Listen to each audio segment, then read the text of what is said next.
and has been the signature sound of Memphis International Raceway since it opened in the late 1980s. I have been down this strip of asphalt right here at over 330 miles an hour in a quarter mile.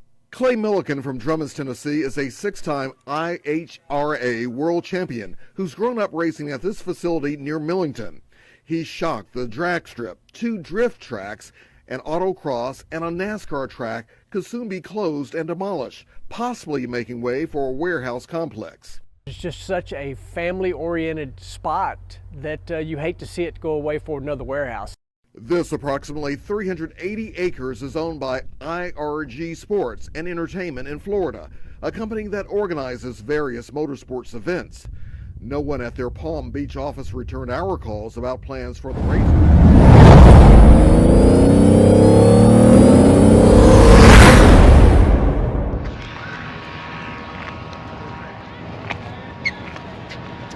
All right, folks, definitely a sad night.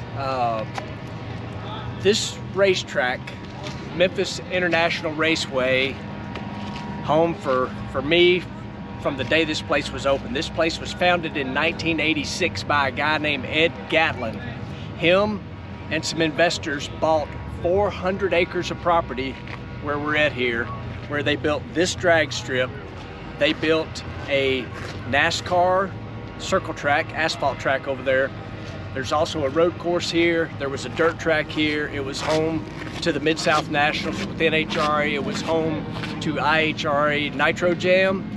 And tonight is supposed to be the last scheduled event to be held here.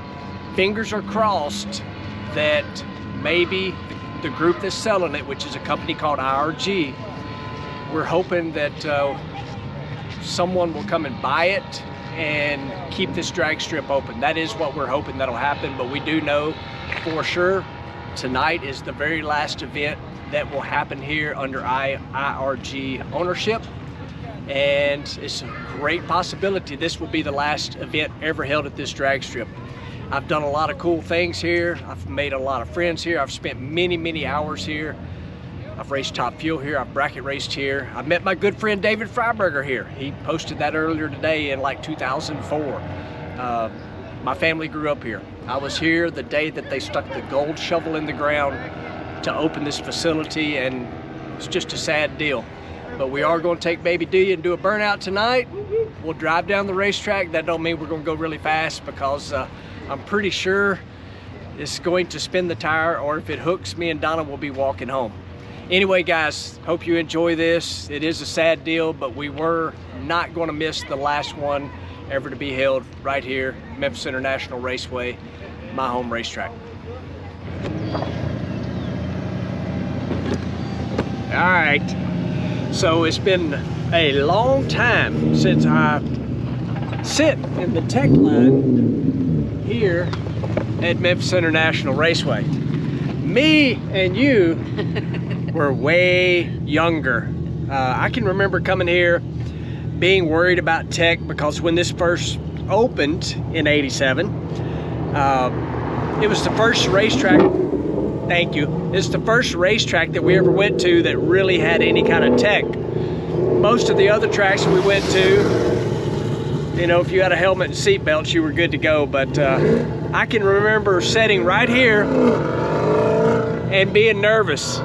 Oh, and we're going to pass, you know, and we had to buy the seat belts that were up to date and all those things that we thought were crazy, that now I can't imagine driving a car without doing that. That all started right here. Still crazy. Sitting in line for the last one right here at Memphis. Sad, actually. Look at it. Look at it. Look at it. Hot shoot, what are you doing? Man, I ain't gonna miss the last one. Oh, what? I ain't missing this last one. No, sir. All right, I got a question for you right quick. I know you're busy. How long you been doing this? Since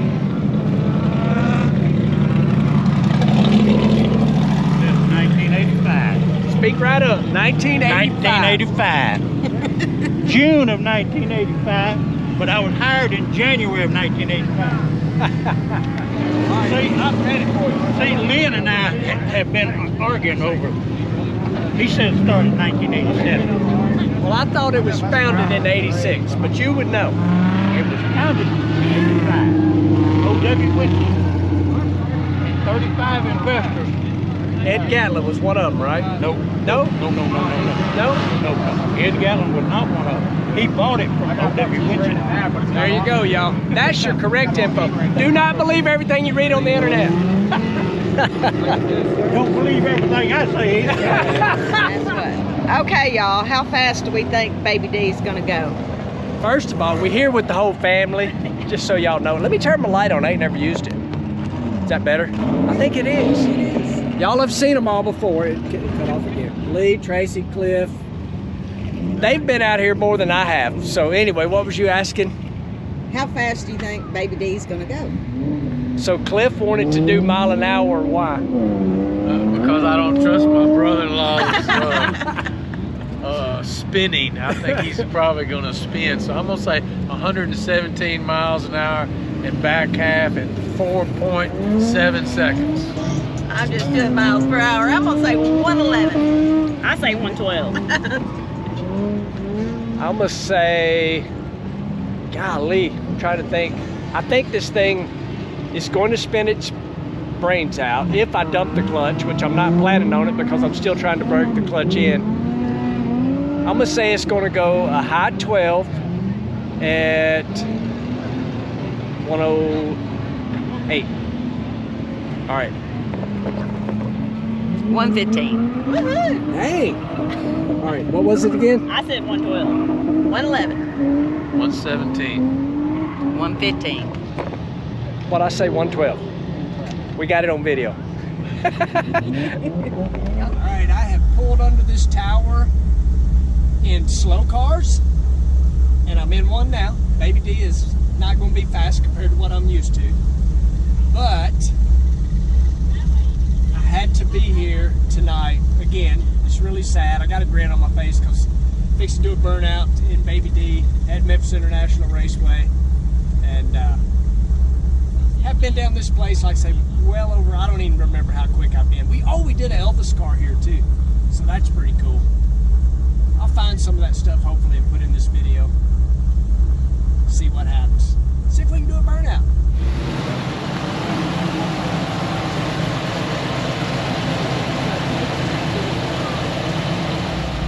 Alright, I think we're going to try a second gear burnout, y'all. I think that's what we're going to try to do. We'll see. Maybe. Second gear. Let's see what happens. I'm going to try a second gear. I don't know. I ain't done none of this. I need a line lock.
Concern was second gear burnout just absolutely fine.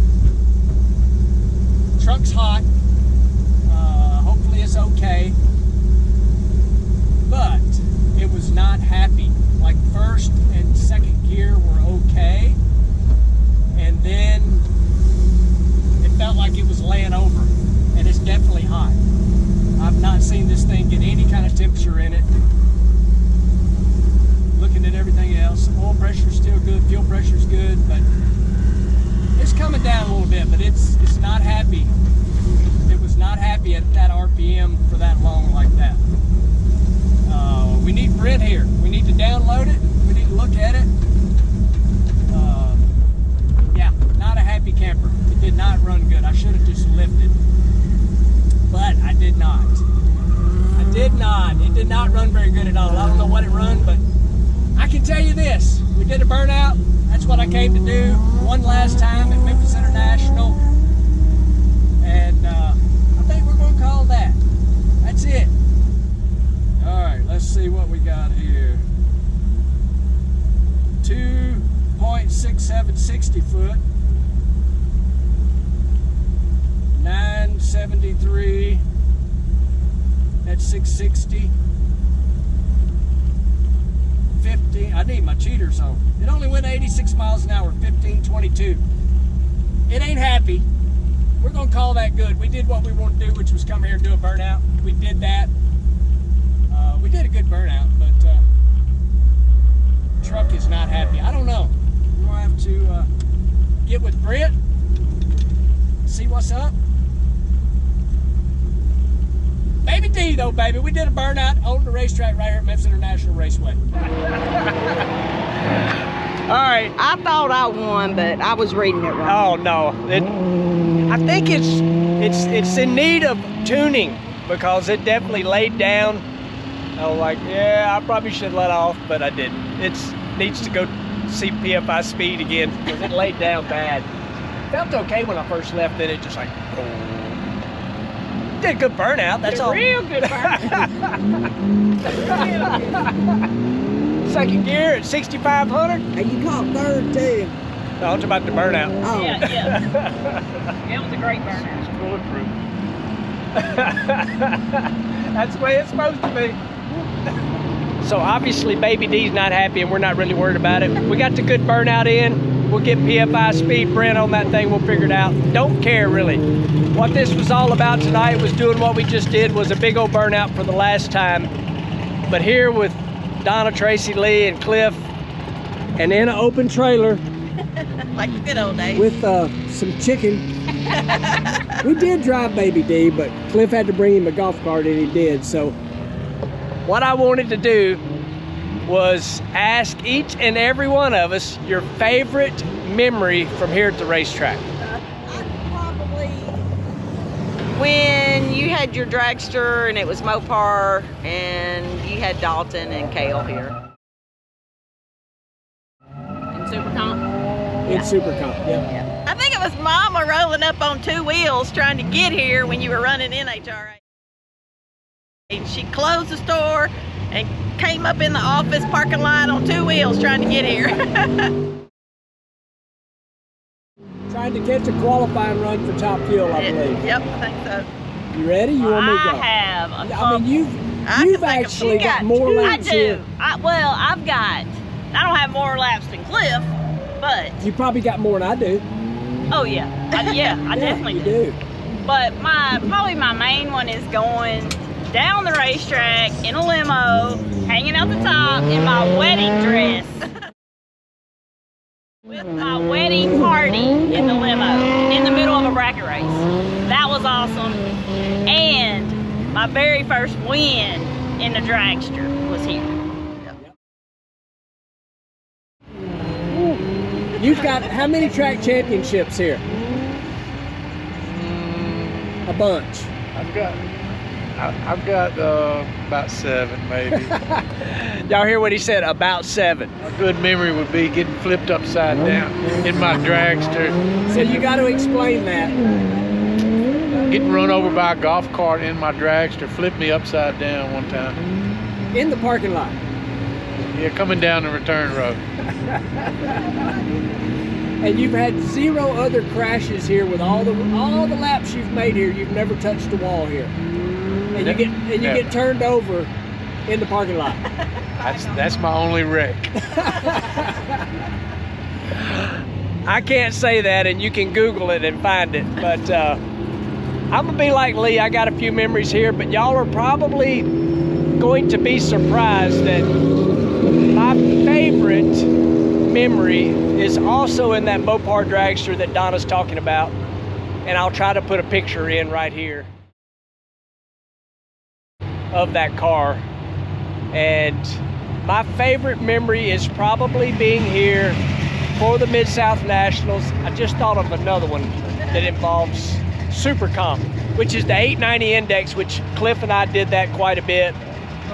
But I went to the semifinals here and I was on a roll. I beat Scotty Richardson, which is a huge, huge deal, with my, I guess I would call him my mentor. Raymond King would do the throttle stop on the car. And when I beat Scotty, he told me, whatever you do, do not lift. Don't try to drive the finish line. And I lifted, but I still got the win light. That was a pretty good deal. In the semis, I raced John Spar, which his family owned B&M Transmissions. And I was sponsored by TCI Transmissions. So it was kind of like two transmission giants racing each other. And now that I think about it, it's kind of weird. I beat Spar and I lost to Mitch, what was his name, Cliff? The guy with the door car. Mitch Smith, maybe? Jasper engine car. Yeah, I remember it. Yes. So I did beat John Spar, so it was like the transmission battle. Not like the beer wars, but certainly the transmission battle. But against Mitch Smith, I think you're right. Mitch Smith, Jasper engine car. We broke an input shaft and I rolled the beams, and I felt like we could have won that. Another cool one involving the Super Comp car, I was driving Cliff's car and I worked nights. I showed up late, didn't warm the car up, didn't have right air in the tires, drove right up there and went 890 with a 0, which was kind of cool, which is gonna make me get Cliff to, gonna make Cliff tell another story about swapping motors, and also think about this one when you made a run with a hole in the side of the block. But my last real cool memory was, golly, they just keep popping up, y'all. You know what was a good one? It was kicking David Grubnick's arse on a hole shot by like 3/10,000ths of a second or something in top fuel. But what I was really thinking about was driving the Elvis car here at Memphis was pretty cool, and I'll try to find something to put in here on that.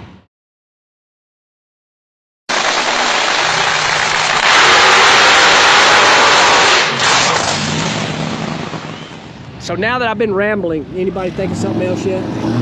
Before I make Cliff talk about us swapping motors? I don't really remember all the details. I remember the detail was Rick Harless. If he hadn't been watching, we would have swapped bodies. So Cliff and I had identical Spitzer chassis dragsters, and he broke a motor and won the round. And that was the Mid-South Nationals, right? Yeah, like third round. And we changed motors between third and fourth round. With no lift. Oh no, with a jackhammer. 440 iron-headed motors in both of our cars. And I think we lost the next round, but we got the motor changed. It was just real fast. Yep. Your motor was way faster than... What about the run with no oil in it and a hole in the block? I think we like put silicone and cardboard over the hole in the block. What happened on that? We won at 8 cars and slung the rod out of the... Not only slung the rod out of the motor, ran over the rod, punctured the slick. It was ugly, but we did get it. Keelan figured out how to... We had oil pressure with no rod, and we made it pull back up there for 4 cars, and they wouldn't let us go down the track because the slick was flat. I'm telling y'all, we could make this a 3-hour-long marathon video. We're not going to do that, but we've done a lot here, a lot, and we're going to miss it. Fingers are crossed that it will come back. We know it's going to be closed for a while, but memories just keep piling back in here, sitting out here on this open trailer with Kentucky Fried Chicken. Well, it was not a night of low 12 second, 11 second, 10 second. It was like 15 second runs with Baby D, but we got our burnout. It's been fun, but at the same time, it's not fun because we're here for the last one, but it's always fun hanging out with the open trailer and the chicken. But we're not going to get to do that again here, which really does suck, but it is part of it. So anyway, Thank you for watching, Liking. subscribing. we will see y'all in the next one.